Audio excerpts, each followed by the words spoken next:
Perdu au fond des bois ou sur une île paradisiaque, l'habitat écologique n'en finit pas de s'inventer aux quatre coins de la planète. Nombreux sont les pionniers qui cherchent des solutions pour préserver nos ressources naturelles et permettre au plus grand nombre d'accéder à ces nouveaux habitats aux normes écologiques irréprochables et visionnaires. Quand l'architecture devient plus verte, c'est notre monde qui change. Et c'est tout de suite dans Écologie.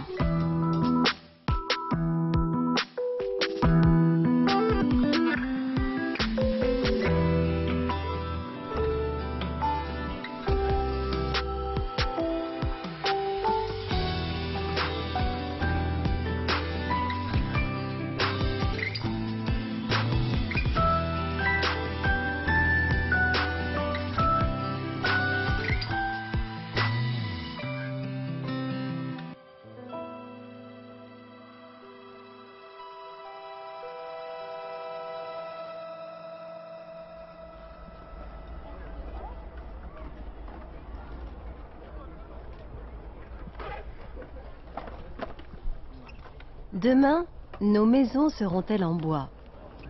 Vivrons-nous sur l'eau? Produirons-nous tous assez d'énergie pour fournir nos voisins? On le sait, pour faire face aux défis de demain en matière de construction durable, la créativité et l'innovation sont nécessaires. L'Allemagne, et tout particulièrement la ville de Hambourg, caracole en tête des villes qui innovent le plus en répondant à ces problématiques. À l'image du quartier de Wilhelmsburg, qui a subi de grandes transformations pour devenir le laboratoire de l'habitat de demain. Ce qu'on a construit ici illustre les aspects de la ville de demain, et en particulier le fait que construire de façon durable, sans impact sur l'environnement, est possible. À Hambourg, dans le quartier de Wilhelmsburg, 70 équipes internationales, composées d'architectes et de fabricants de matériaux, ont répondu à un appel d'offres sur l'habitat écologique du XXIe siècle. Propulsant leurs projets dans la réalité, ces spécialistes de l'habitat ont créé 180 nouveaux appartements dans 17 bâtiments sur un terrain de construction de 30 hectares. Mais comment faire de ces idées innovantes et exemplaires des habitations réalistes qui accueillent aujourd'hui environ 500 habitants et qui font figure d'exemple pour de nombreux pays?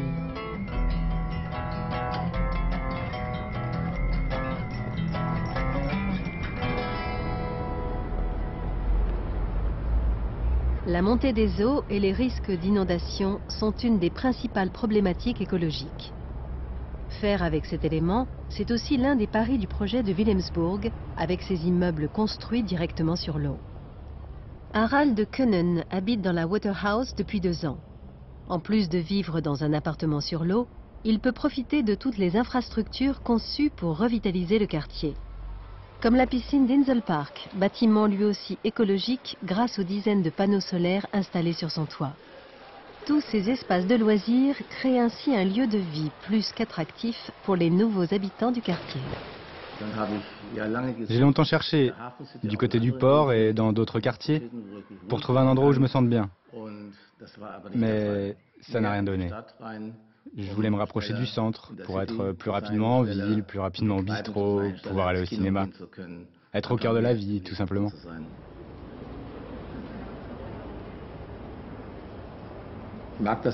J'aime cet endroit. J'aime faire du bateau, j'aime nager, j'aime la proximité de l'eau. Mais j'ai dû abandonner mon projet de départ. Ici, il y a un canal et mon idée était d'acheter un petit bateau pour me promener dessus. Seulement, je m'étais imaginé le canal plus grand qu'il ne l'est en réalité. Je pensais avoir beaucoup plus d'espace pour naviguer.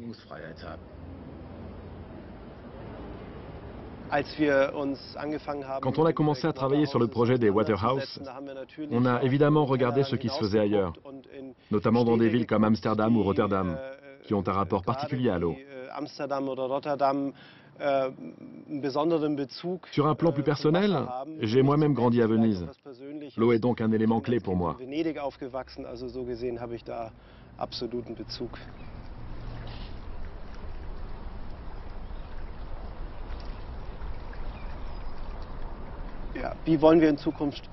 Comment voulons-nous bâtir demain? Et à quel endroit? Les surfaces disponibles sont de plus en plus rares et on assiste à un étalement de l'espace urbain. Nous avons trouvé ici des terrains qui n'avaient pas traditionnellement vocation à être bâtis.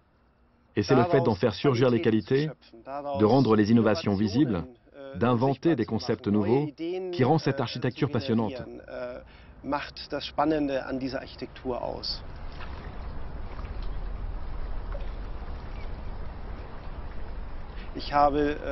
Ici, j'ai des jeux de lumière, j'ai les reflets changeants de l'eau qui éclairent le dessous des balcons. Autant de caractéristiques qui viennent naturellement donner de la valeur à l'habitat.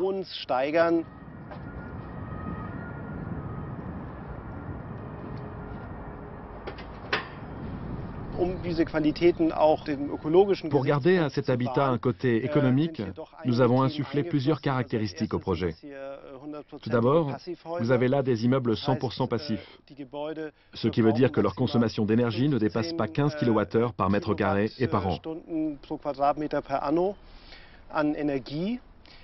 Ajoutez la géothermie, avec des sondes verticales qui s'enfoncent sous terre, et le chauffage de l'eau sanitaire au niveau des façades, et on peut dire que ces immeubles sont entièrement autosuffisants. Ils produisent eux-mêmes leur énergie. Avec leurs 15 kW par mètre carré et par an, ces bâtiments répondant aux critères des constructions passives affichent une consommation énergétique 10 fois moins élevée que pour un appartement standard. Avoir un bâtiment passif, c'est intéressant, mais ça n'a pas été le facteur décisif. Il faut bien se dire que quand on a une maison passive, elle est bourrée de technologie. Et la technologie, ça coûte cher. Ça consomme de l'électricité. Ce qui veut dire que tous ces clapets que vous voyez là, et que l'on entend aussi, tout ce système de commande, c'est quelque chose de très coûteux en termes de maintenance et d'entretien. Si bien qu'une maison passive ne vous fait pas faire tant d'économies que ça. Ce que l'on gagne d'un côté, on le réinvestit dans la technologie de l'autre.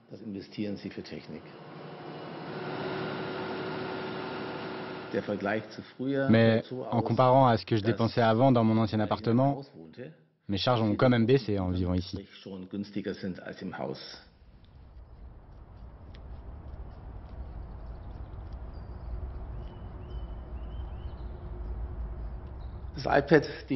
Cette tablette me permet de commander la quasi-totalité des fonctions de l'appartement. Vous voyez que je suis dans le vert, ça veut dire que j'économise l'énergie. Ce qui fait plaisir. Le système tient compte de la consommation d'électricité, de la consommation de chauffage et de la consommation d'eau. Et quand je sors de chez moi, j'appuie là et tout s'éteint. Outre les risques d'inondation, les autres projets du quartier se devaient d'affronter deux autres défis de taille. Faire face à la pollution industrielle causée par une usine de cuivre voisine et le trafic maritime du port de Hambourg. Et enfin, intégrer davantage de mixité sociale dans une zone jusqu'ici abandonnée par les pouvoirs publics. Pour imposer ce lifting urbain, la municipalité de Hambourg, soutenue par des investisseurs privés et des fournisseurs d'énergie, a ainsi débloqué un budget total d'aménagement de 1,2 milliard d'euros pour faire de Wilhelmsburg la vitrine parfaite de la construction durable. Derrière ces processus ingénieux, les projets se devaient d'être bon marché et écologiques, affichant des technologies toutes plus étonnantes les unes que les autres. Parmi les plus emblématiques, on retrouve la Soft House, avec ses panneaux intelligents qui tournent en fonction du soleil et optimisent ainsi l'usage de l'énergie solaire. Le Wood Cube, plus grand immeuble d'habitation en bois massif jamais construit. La maison des algues et sa façade de réacteur censée faire pousser des algues pour produire sa propre électricité. Problème, en hiver à cause des gelées, et pour éviter que les algues ne meurent, il faut obligatoirement chauffer l'eau. Le système consomme alors plus d'énergie qu'il n'en produit. Et enfin le Smart is Green, qui utilise des matériaux innovants pour emmagasiner la chaleur et stocker l'énergie. Vous avez des immeubles qui fonctionnent sans problème et d'autres qui sont tellement inédits, tellement innovants, qu'il peut effectivement y avoir ce que j'appellerais quelques ratés de départ. C'est notamment le cas de cet immeuble, qui fait appel à un accumulateur à changement de phase. C'est un phénomène que l'on connaît avec ces petites chaufferettes qu'on utilise en hiver. On les sort de sa poche, on appuie sur un bouton et elles se mettent à chauffer. Mais elles chauffent non pas parce qu'elles ont une batterie, mais grâce à un changement de phase dans leurs matériaux. Des hydrates salins le plus souvent.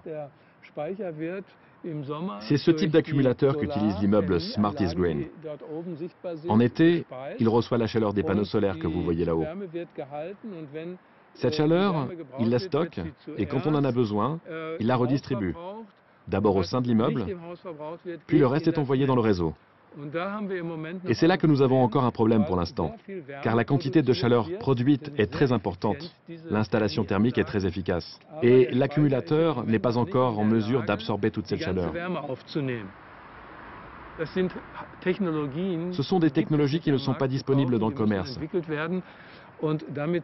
Il faut les développer et nous avons encore quelques problèmes de réglage pour l'instant. Mais bon, c'est le côté laboratoire de l'IBA.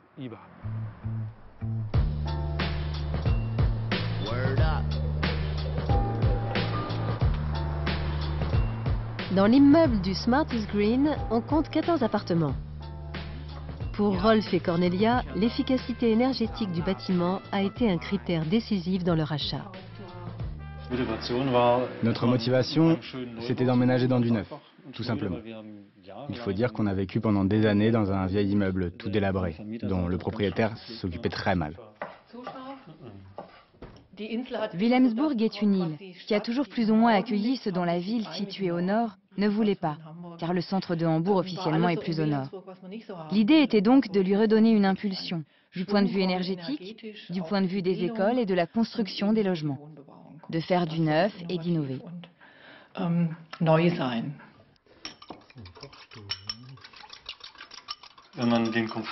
Pour le même confort et les mêmes équipements techniques, en centre-ville, dans les quartiers recherchés, le prix au mètre carré serait facilement le double, au moins.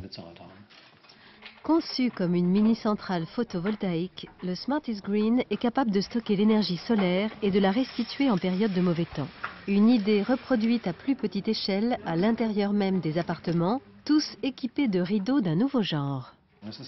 Ça, c'est un rideau qui chauffe. Quand il fait beau dehors, il accumule la chaleur derrière du soleil. C'est un rideau en MCP, c'est-à-dire en matériau à changement de phase. Le tissu comporte de minuscules plaquettes qui ont la particularité d'emmagasiner la chaleur et de la restituer quand il fait plus frais. Est-ce que c'est vraiment adapté à notre appartement? J'en suis pas sûr, car nous avons une température relativement stable. Mais dans l'ancien, je pense que c'est une bonne solution qui peut permettre de gagner quelques degrés.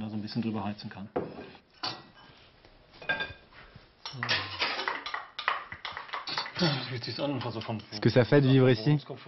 Eh bien, comme je vous le disais, du point de vue du confort, c'est magnifique. De là à dire que tout est parfait, non. Il y a évidemment des problèmes techniques avec l'immeuble, avec certains équipements, notamment en termes d'approvisionnement en énergie. Il y a encore des choses à régler. On attend et on espère que ce sera fait rapidement. Qu'on pourra un jour alimenter le réseau commun en énergie. Oui, alimenter le réseau en énergie, ça c'est essentiel. Et ça ne marche pas du tout pour l'instant.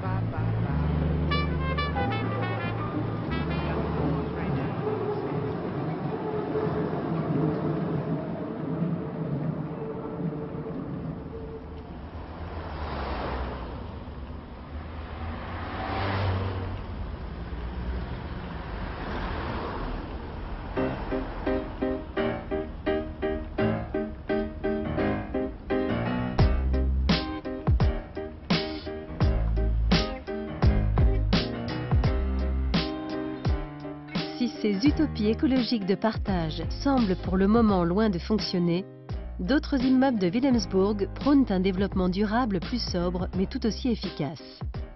À l'image du Wood Cube, immeuble de 5 étages presque intégralement construit en bois, sans colle ni solvant. Seule entorse à la règle, du béton recyclé utilisé pour les fondations et la cage d'escalier. C'est dans ce cocon 100% naturel que Andreas Gagner et sa famille ont emménagé il y a plus d'1 an, heureux d'habiter dans un quartier plus en harmonie avec leur mode de vie. Pour nous, le quartier de Wilhelmsburg était très intéressant. On nous a parlé de plusieurs techniques de construction différentes. On est tout allé les voir, mais quand on a entendu parler du concept du Wood Cube, on a été très rapidement convaincus et on a eu très envie de participer à l'aventure.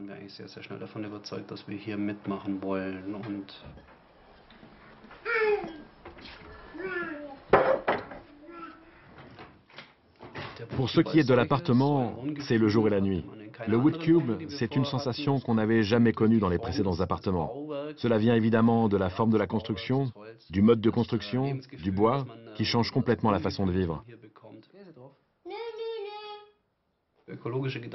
L'engagement écologique devient de plus en plus prioritaire pour nous, dans le sens où on fait par exemple plus attention à acheter de la nourriture biologique, on utilise aussi un peu plus les transports en commun.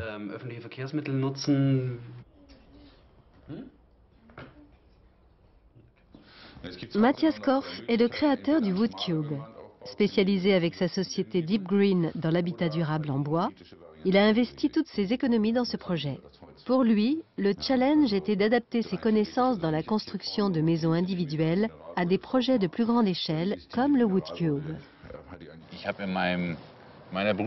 Dans ma carrière professionnelle, j'ai participé à la rénovation de plusieurs centaines de monuments historiques. Et on s'aperçoit que les matériaux d'époque sont généralement encore très très bons. Alors que les matériaux de construction qui ont été ajoutés au cours des 20, 30 ou 50 dernières années deviennent souvent des déchets toxiques et sont pratiquement bons à jeter.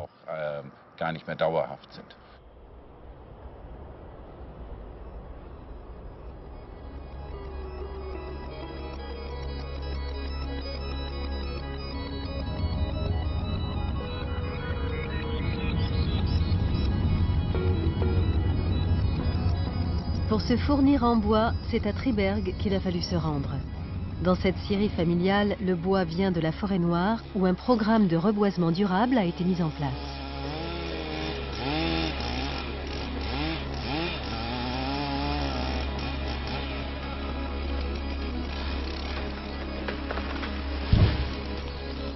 La proximité du lieu d'approvisionnement permet bien entendu de réduire les nuisances environnementales. Depuis 2009, l'entreprise de M. Bornbach a resserré son activité uniquement dans la construction de bois en y ajoutant un savoir-faire étonnant. Ici, on n'utilise aucune colle, aucun produit chimique. Le bois n'est pas traité et pour consolider toutes ces constructions, l'entrepreneur fait même preuve d'inventivité. Ma méthode de construction 100% bois fait appel à une vis que l'on enfonce comme ceci à travers plusieurs couches de bois. C'est là toute la technique. On perce un trou, on crée un taraudage à l'intérieur et il n'y a plus qu'à venir visser. Et une fois que cette vis en bois est dedans, avec son filetage, impossible de la faire ressortir. Un seul pas de vis peut supporter une charge d'environ 100 kg. Il n'y a donc aucun risque que ça bouge. Du sol au plafond, tout est construit ici dans l'usine, puis assemblé directement sur place, comme pour un gigantesque jeu de construction.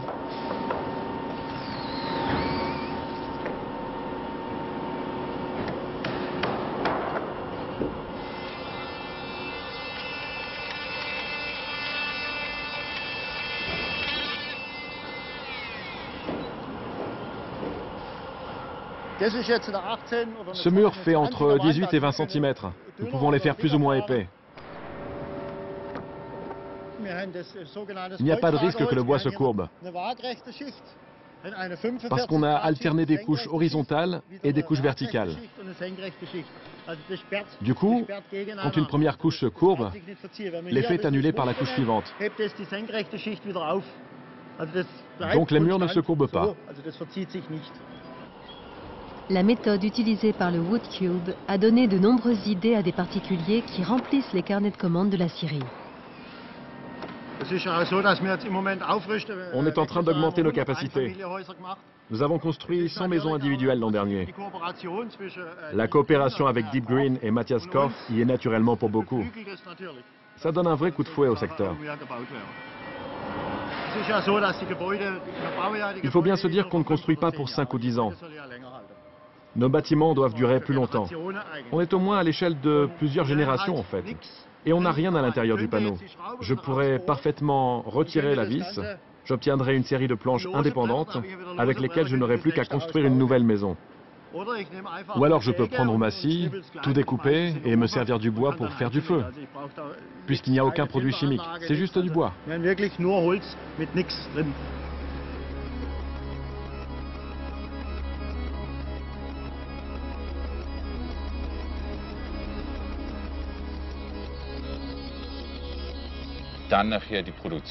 Concernant la production de cet immeuble, on a 10 jours de préfabrication en forêt noire, puis 14 jours d'assemblage. Pour moi, c'est vraiment une technique supérieure à tout ce que je connais sur le marché. Côté financier, investir dans l'achat d'un appartement dans cet immeuble s'est avéré plus rentable que prévu. Je dois avouer qu'on s'est bien trompé dans nos estimations. La consommation d'énergie réelle n'est qu'une fraction de ce qu'on avait calculé au départ. Au rez-de-chaussée, on a quelqu'un qui paye tout juste 10 € de chauffage par an. Ici, dans un appartement de plus grande taille, on est à 100 € de chauffage sur l'année, ce qui est vraiment très peu. Ce qui est sûr, c'est que ces grandes fenêtres, qui permettent d'utiliser la chaleur du soleil pour chauffer l'appartement, jouent beaucoup sur la température intérieure.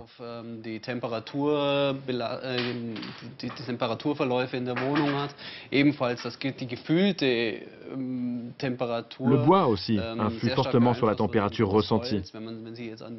Si vous allez vers le mur et que vous posez la main, vous ressentez immédiatement la chaleur du panneau, à la différence d'un mur en béton qui donne tout de suite une sensation de froid. Cette simple différence fait qu'on économise sur le chauffage. C'est quelque chose de très important dans la construction en bois, du point de vue financier. On fait la synthèse entre écologie et économie.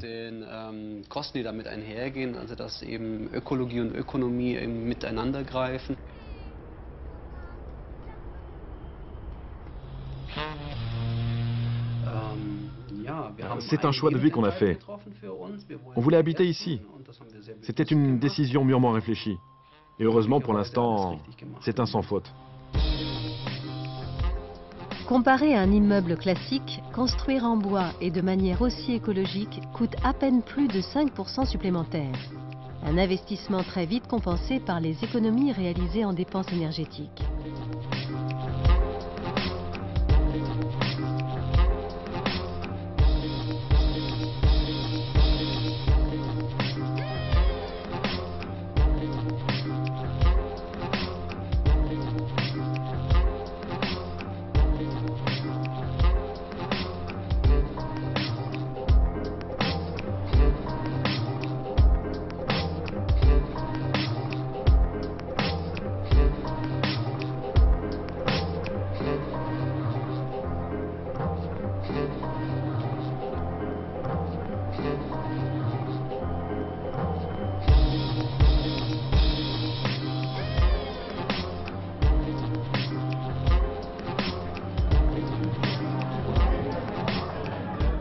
En rénovant Wilhelmsburg, la municipalité de Hambourg a su redonner vie à un quartier populaire désormais envié dans toute la ville. Je pense que Wilhelmsburg est l'un des grands centres urbains du futur pour Hambourg. C'est sûr qu'il y a des immeubles où je me dis que je n'aurais pas forcément envie de vivre, mais pour un immeuble comme ça, il y en a 5 autres où je me dis « Waouh, c'est magnifique !» Par exemple, le concept des waterhouse, l'idée d'aller sur sa terrasse, d'être juste au niveau de l'eau et de pouvoir prendre son canoë et faire un tour, c'est génial. On ne voit pas ça partout.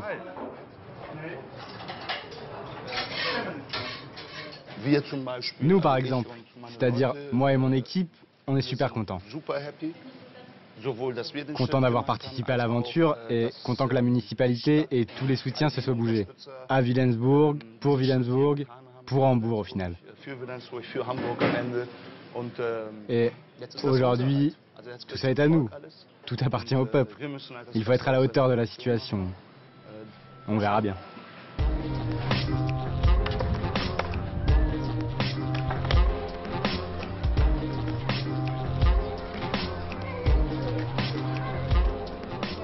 Je pense que toute mon équipe et moi-même sommes très fiers de ce qui a vu le jour ici, car nous nous inscrivons dans la grande tradition des expositions internationales d'architecture. Il fallait se montrer à la hauteur de cette tradition. Et je crois que l'écho rencontré par cette exposition, en Allemagne comme à l'étranger, prouve que nous avons réussi à faire avancer le débat sur l'architecture et l'urbanisme de notre époque. Hambourg, qui a été élue capitale verte en 2011, ne faiblit pas dans ses ambitions. D'ici 2020, la réduction des émissions de CO2 devrait être de 40%. Quant à la circulation des automobiles dans le centre-ville, elle sera interdite. La ville et ses multiples quartiers restent avec ce projet sous les feux des projecteurs et emblématiques des villes écologiques du futur.